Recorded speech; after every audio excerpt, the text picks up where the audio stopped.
Bonjour à tous, c'est Alexandre. Alors aujourd'hui on va voir le livre Thoth de Thoth, Les Tables d'Émeraude. Tablette 10, la pensée, la conscience, le temps. Alors on nous explique que le temps est le secret pour se libérer de cet espace. On nous explique bien que le but qu'on peut avoir, alors notamment quand on décide de s'incarner, bien il va s'éloigner au fur et à mesure qu'on s'en rapproche. Tout simplement parce que tout grandit sans cesse et la route est infinie. C'est ce qui nous est expliqué ici. Alors, ça peut être interprétable par le fait que plus on va se rapprocher de notre objectif et plus on va en vouloir un nouveau. On se détermine un nouvel objectif. Et donc, du coup, notre route, elle n'est jamais tout à fait terminée parce qu'on est sans cesse en train d'évoluer. Alors, on nous explique qu'au début des temps, il n'existait rien. Puis a été créé le temps, et c'est depuis que le temps a été créé que l'espace existe. C'est-à-dire qu'on a dû se baser d'abord sur le temps pour ensuite créer l'espace. On nous explique aussi que le temps ne change pas, il est immuable, et ce sont plutôt les choses qui changent au travers du temps. Donc le temps ne bouge pas, c'est notre conscience qui parcourt le temps et donc qui avance au travers des différents événements. Et ça nous explique aussi qu'on reste un au travers du temps. Alors les seigneurs du cosmos auraient montré à Thoth la fin des temps. Donc une fin des temps qui a été orchestrée savamment par Dieu et qui nous paraîtrait impensable en tant qu'humain. Donc il explique que tout est ordonné et tout est pensé par Dieu. Et tout être, que nous sommes nous notamment, est en croissance perpétuelle vers un état d'être qui se manifestera dans un lointain espace-temps. Ça veut dire que c'est ce qu'on appelle un peu le moi supérieur, c'est-à-dire qu'on est tous en progression, et le but final, on va dire, il arrivera dans très très longtemps, et où justement on sera dans une forme qui permettra à la source d'être dans cette fameuse projection qui permettra d'être dans ce qu'on appelle la fin des temps. Alors on nous explique aussi que certaines paroles qui sont prononcées avec une certaine intention peuvent ouvrir certains passages. Alors là je donne juste un exemple parce qu'il y en a plusieurs qui sont donnés dans le livre, mais c'est par exemple lorsqu'on prend conscience que nous sommes la lumière, il faut par exemple prononcer Zin Uru là, dans ce contexte-là, pour prendre la puissance de notre lumière au travers d'un passage qui serait ouvert dans le subtil. Alors ensuite, il nous explique qu'il y a beaucoup d'univers qui sont imbriqués les uns dans les autres. C'est le principe des univers. C'est-à-dire qu'il y en a un, par exemple l'astral, et dans l'astral, on a le physique ou quelque chose comme ça. C'est une représentation en tout cas de nos différents plans. Ensuite, on nous explique aussi que Thoth a libéré, dans ses voyages, une femme qui était porteuse de beaucoup de connaissances et qui était très lumineuse, mais qui a été enfermée dans un monde obscur. Donc ce que je n'ai compris, c'était dans des mondes un peu inférieurs.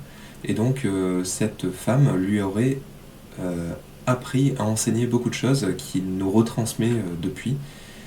Et du coup, il a pu acquérir justement la sagesse de cette femme et la partager avec les hommes.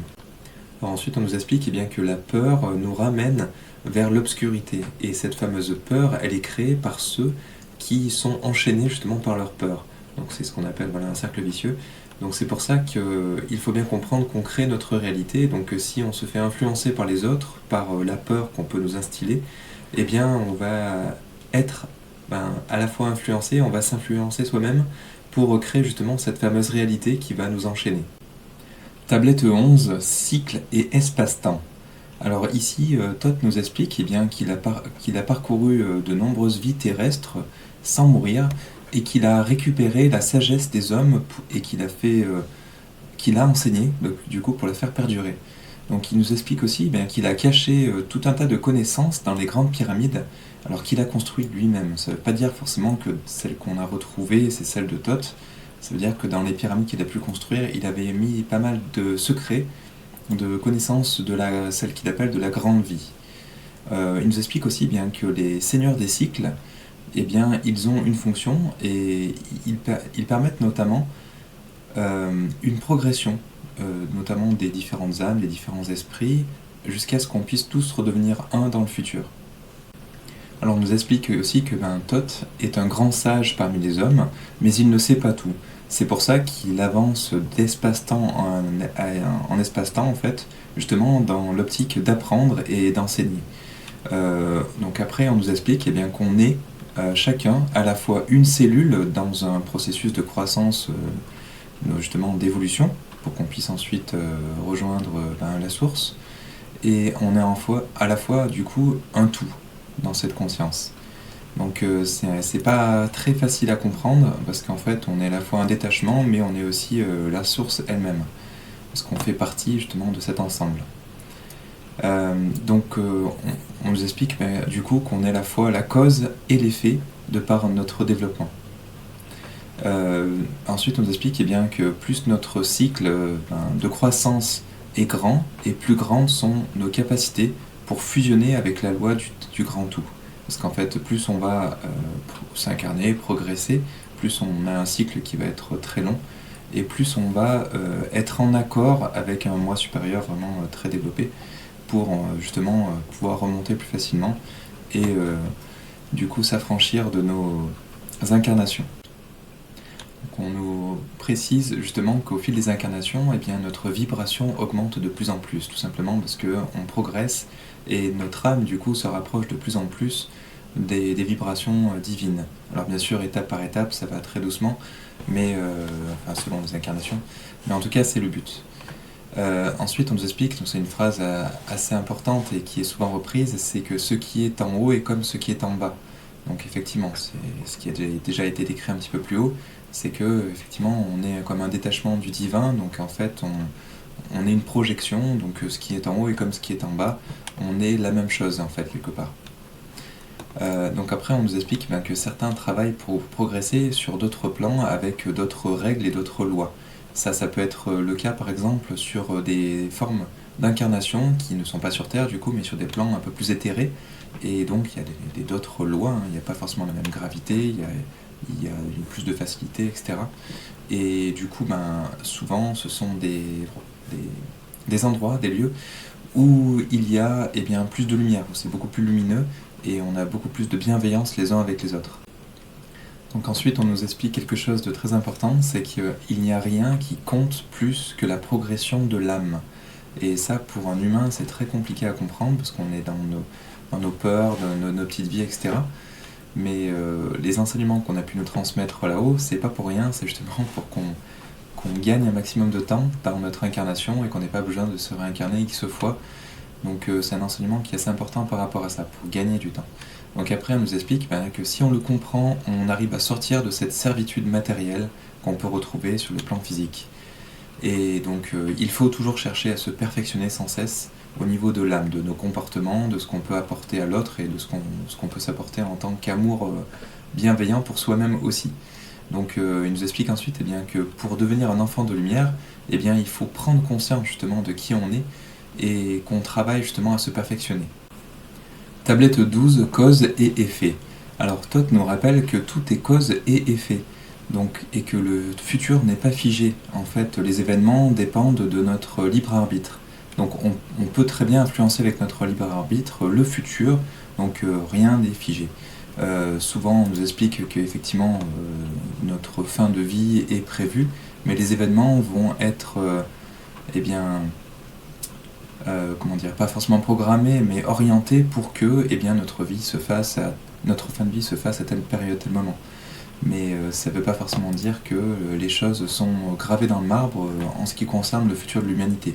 Parce qu'il y a beaucoup trop de libre arbitre qui sont en jeu, et donc c'est quelque chose qu'on co-construit par rapport à nous, par rapport à ce que nous inspire notre âme, et donc si pour les gens qui suivent un minimum leur cœur, on va avancer vers ce qu'on doit faire sur cette terre. Alors on nous explique aussi que lorsqu'on comprend bien les causes-conséquences, et c'est aussi le sujet de nos incarnations, c'est-à-dire que lorsqu'on fait du tort à quelqu'un d'autre nous fait du tort, pour qu'on puisse comprendre effectivement les causes-conséquences. Et donc, lorsqu'on comprend ce système-là, on arrive à deviner notre futur. Le futur, ça peut être aussi le futur de l'humanité, si on voit toutes les causes-conséquences de ce que fait l'humanité. Donc même si c'est un peu plus complexe, tout ça, il y a beaucoup plus de libre arbitre qui sont en jeu. Et donc après, on nous explique que chaque être même s'il doit passer par l'obscurité, à un moment donné, dans l'infinité de temps qui serait devant nous, eh bien arrivera à un moment donné vers la lumière, lorsqu'il aura pu vaincre justement l'obscurité, vraiment. Ensuite, il nous parle du futur, donc où il arrivera un temps où l'obscurité n'existera plus forcément, parce que lorsque chacun aura vaincu sa propre part d'ombre, sa propre obscurité, eh ben, l'obscurité n'existera plus. Donc ce sera une autre forme de lumière ou de non-lumière, ce qui restera peut-être encore à travailler. Et donc ce qu'on nous explique, ben, c'est qu'au final, eh bien, les causes et les effets fusionneront tous dans le un.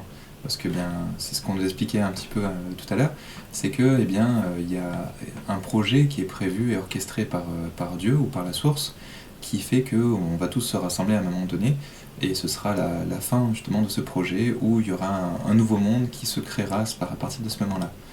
Donc il nous expliquait aussi à l'époque eh bien, que dans les visions qu'il avait de la Terre, donc dans le futur de l'Égypte ancienne, c'est-à-dire ça peut très bien être les moments qu'on vit actuellement, eh bien certains prisonniers des ténèbres vont tenter de retenir ceux qui veulent essayer de s'en extraire. Et c'est ce qui va causer une grande guerre entre la lumière et l'ombre, et la moitié des hommes mourront.